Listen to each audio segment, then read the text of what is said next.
Yo, what's good guys? Another video here. Today, we got something that just popped up in my suggestions. Jimmy Carr versus the United States of America.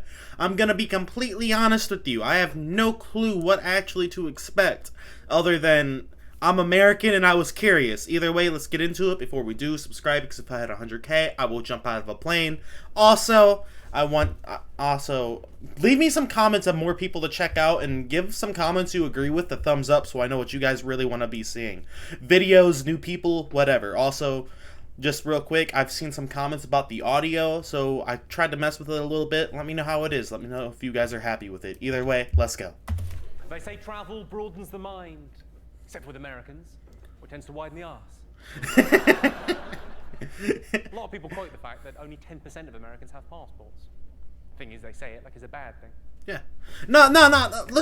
All right. Let's talk about that real quick.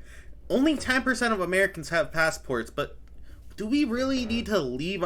Think about this. We got from Alaska, right? Which I guess to get to Alaska, you gotta go through Canada. But, you know, Arctic, cold temperatures, all the way through to Florida, where it's fucking damn near tropical. Like, we can pretty much do anything without leaving America. Like, it's I imagine it's kind of crazy for you guys to think about it, but like, I've moved to a place that's 16 hours away and I didn't leave America.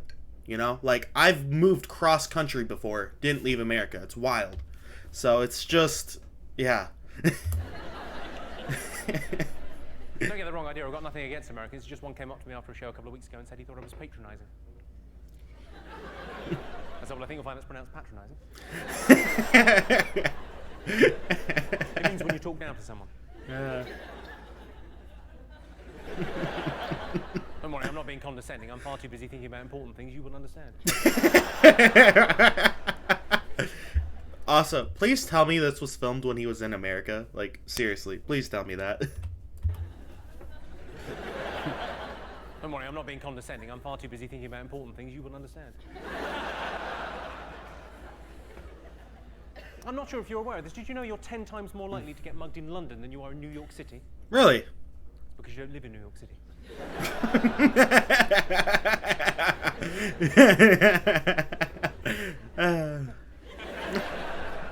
See, my favourite news story of the last year came from America. I'm sure you all saw this story in the papers or on TV. It was a story about a man in Utah, an American man, who he was out rambling in the wilds of Utah, the beautiful desert landscape, and there was a rock fall, and he got his hand trapped underneath a massive boulder, and he had to sever his own hand in order to walk. I saw that shit! Incredible story about human courage and spirit. Yeah, Did you see that story? I saw that shit. Well, I can't believe anyone saw it and didn't ask themselves the question, because I think it does beg the question, would I be able to do that? Fuck I no! quite a lot of thought, and I think yes, I would be able to do that. What do I care about an American's hand?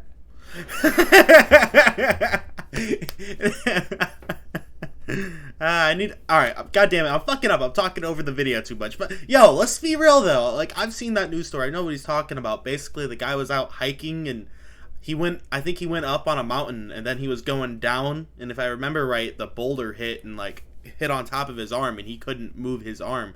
So he had to actually cut his arm off to escape.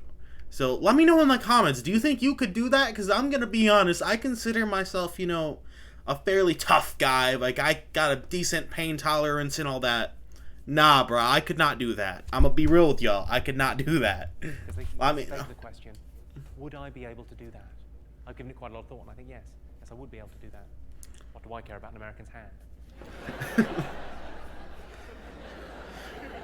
If it's life or death, I'll cut his fucking head off. Yeah. The other story that sort of tickled me from America, not quite as inspiring, I'll be absolutely honest with you, was the story of an English woman and an American man. This made the papers earlier in the year. They were flying from JFK to London Heathrow, never met each other before, flying in first class. They just knew each other for 8 hours, and they were arrested as they came into land at Heathrow. And the reason they were arrested was because the lady was fellating the man. I mean, sucking off. So they came into land, the lady was fellating the man. I myself prefer a boiled sweet.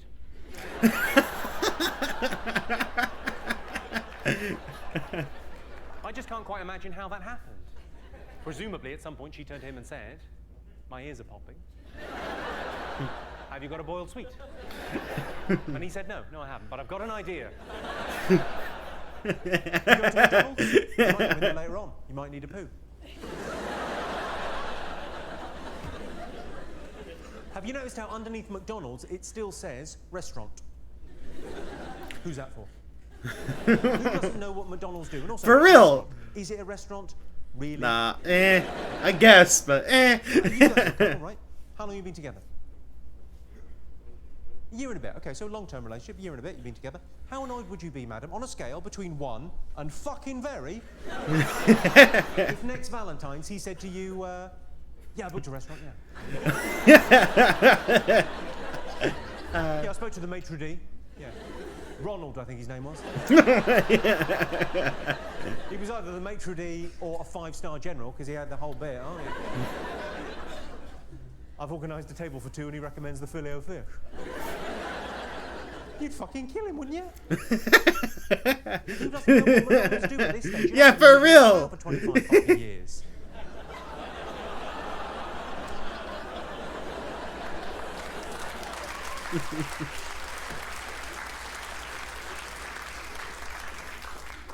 Was ist das?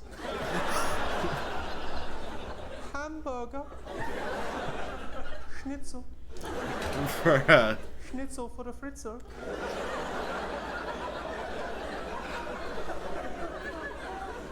Oh. I got stopped outside of McDonald's. This guy said to me the other day, he said, this cheap food is only made possible by GM farming, cruelty to animals, and the exploitation of workers in the third world. I said, all right, hold up. You had me at cheap food. There's no need for that hard sell. All that other stuff is just a bonus. Nah, that would. I'm not even gonna lie, bro. That would be the shit I'd be like. Like these people try to be like, no, don't you go in there. That's cruel. And I'd be like, bro, you told me at the first one. No, I wasn't going in there, but now I'm definitely just to piss the people off. Like, for fuck's sake. Is it bad? That's the kind of asshole I am. Like he's saying it as a joke. I'm being dead serious. That's the kind of asshole I actually am. I'm going in. There's no need for the hard sell. All that other stuff is just a bonus. It's very much like after talking to you for about an hour, it's like being at a dinner party and realising you're the only one on cocaine. You find yourself thinking, they're not a very chatty bunch. If it wasn't for me, this would be shit.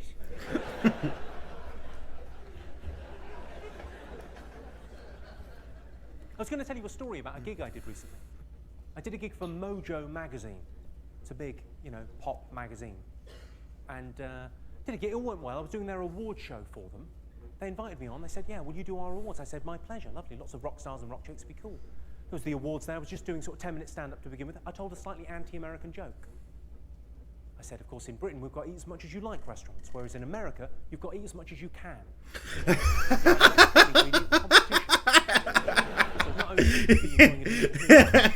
Nah, that's good. He said, in America, we got to eat as much as you can.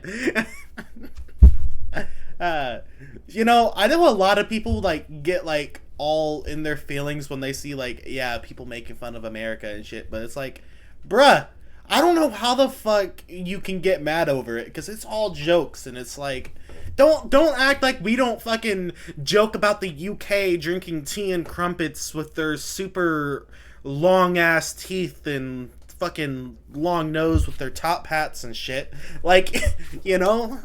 It's all in good fun. I've seen plenty of people especially because I used to go on Xbox a lot, get pissed about that and get in their feelings, and I'm just like, man, it's just so stupid.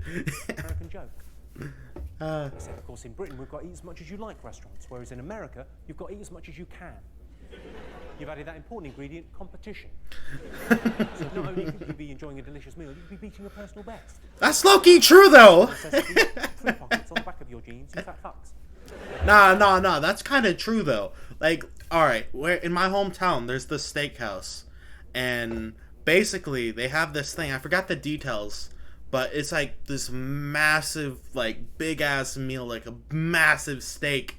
I'm talking huge, right? This thing is big, and anybody who can actually eat the whole steak gets the meal for free, and gets their picture and a free t-shirt. So when you walk in, you just see like all these pictures of these people who've actually managed to eat the whole steak, and it's like it's kind of cool. But he's not wrong. I gotta say that actually does happen in America. It's not super common though, but it is around. What about in the UK? Do you guys have that kind of thing or no? And a voice from the back of the room shouted, "Fuck off!" I presume you're American, are you? He said yes. I said, think of it as friendly fire. Yeah, we're allies. Yeah, friendly fire. He then shouted, "Fuck off" again, but louder. I thought, well, I better deal with this. I said, I'm sorry, ladies and gentlemen, the only reason I got into comedy and doing this kind of thing is because I thought it would be a bit of a fanny magnet. I wasn't expecting a cunt like that.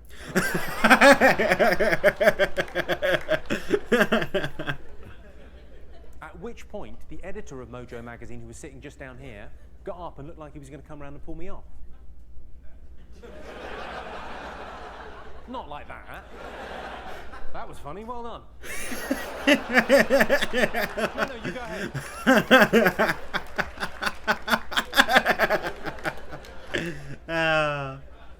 I sort of signalled to him to stop.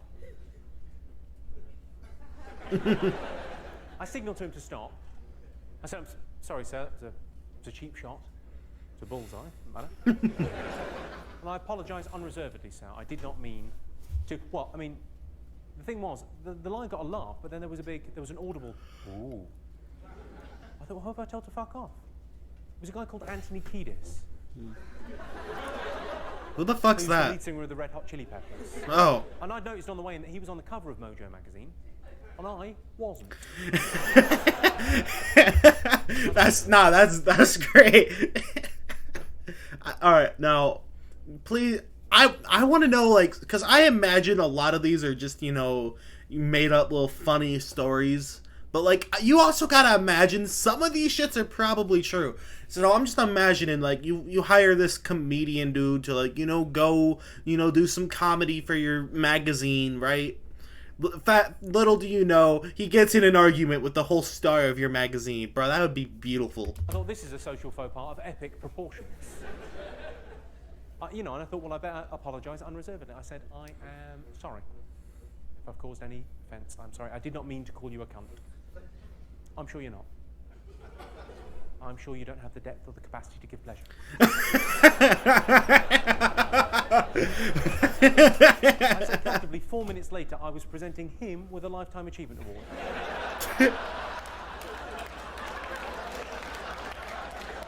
Well, that went I broke well. up with a girl once because she lied about her weight. I say that, she died in a bungee jumping accident. Damn. You see, because she was heavier than she... Has anyone got anything he could be colouring in?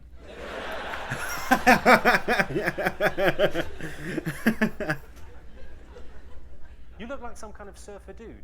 What's your name? John. John? Where are you from, John? The United States. Well done.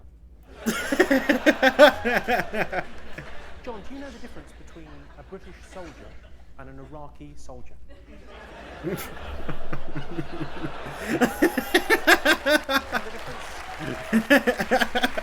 I'm gonna be dead ass with ya. I don't know the fucking difference.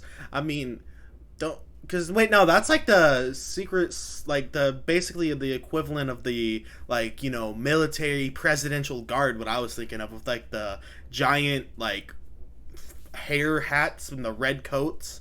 Is that the normal is that what normal soldiers wear too? I imagine not. But yeah. And what do you do, John? What are you doing over here? I don't need to check your papers. I'm just checking, you know, just asking. I'm a college professor on vacation. You're a college professor on vacation. Okay, sounds like a setup for a movie. Kind of does, There you is know. consequences. And then he asked me for a fag. Oh. Fanny? I thought he meant bum. Oh. Yes. So what do you teach? I teach philosophy and religious studies. Philosophy and religious studies. Well done. So, do you teach philosophy to the brighter kids And then if they don't get the hang of it, you go, oh, just believe in God, doesn't matter.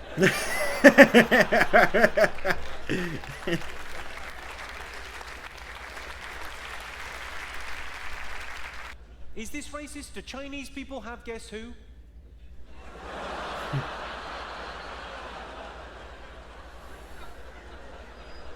I tried that joke for the first time in a tiny little 50-seater theatre above a pub, and there was a Chinese lady front and centre, and she laughed enough that she sort of bent forward, and it looked like I'd gone, no.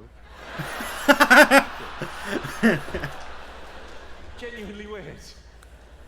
I like to think of myself as an equal opportunities offender. I like to think I offend everyone and therefore no one, because it's kind of a blanket bombing approach to offence. Right. I'm not picking on any group, and also I'm not really making any points, am I? I'm just trying to make you laugh Hey. for a couple of hours. That's fair though. Like, think about it. Like if you hate everybody, do you really hate anybody? Like, it's a fair point, right? Like, shit, he's kind of right. Job in this world. I'm not trying to make it of a blanket bombing approach to offence. It's like I'm not picking on any group, and also I'm not really making any points, am I? I'm just trying to make you laugh for a couple of hours. That's my only job in this world. I'm not trying to make any points or change anyone's mind about anything. And the best defence of a joke is always, it's just a joke. I was only joking. Right. It's just trying to make you giggle. When you try and say something that's true, earnestly, from the heart, that's when it can fuck up much more spectacularly in your face. I've got a story about this. Do you want to hear it? Yeah, let's go. It's a story about PC blowing up in a friend's face.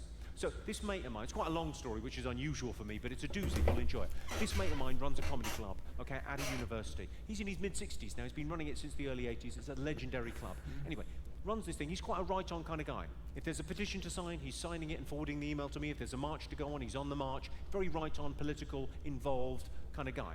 Anyway, he runs this comedy club. This incident happened about 12 years ago. He decided to put on a night of American stand-up comedy. There happened to be 3 American stand-ups in London the same weekend, okay? So he decided, well, instead of just booking one of them, I'll book all 3 of them. We'll make it like a themed evening, like the 4th of July. We'll get hot dogs and Budweiser and what have you. It'll be fun. Everyone Right. comes to the evening. There's like 300 people in the club, and he's all excited about it. The first act goes up on stage. He's a black American stand-up out of New York City, and he does what I would refer to as an Uncle Tom routine. If you're not familiar with the terminology, that means he did a racist routine. All his jokes were based on negative racist stereotypes. He got away with it. He was a very charismatic performer. He was very handsome, but the material was terrible. I mean, it was like, at best, it was white guys drive like this and black guys drive like this. Nonsense, ill-observed nonsense. At worst, it was stuff that would make your skin crawl, okay?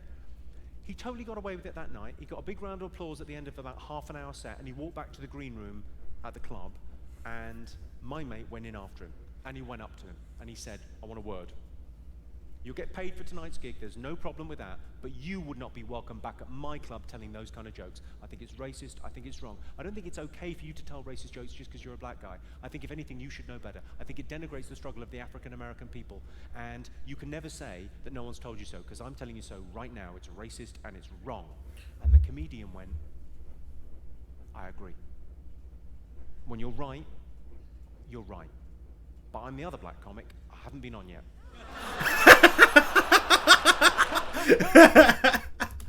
That was good. I'm gonna be honest. There isn't as much roasting of it. Like, I thought it was gonna, like, he had some of it, but I thought he was gonna be like roasting America, you know, and kind of more stuff like that. So, hey, either way, I had fun. There was still some roasting. It wasn't completely off, but either way, give me a fat ass like, comment, subscribe, ring the bell, all that fun stuff. If you made it to the end, comment, seashell. Either way, we out. Bye.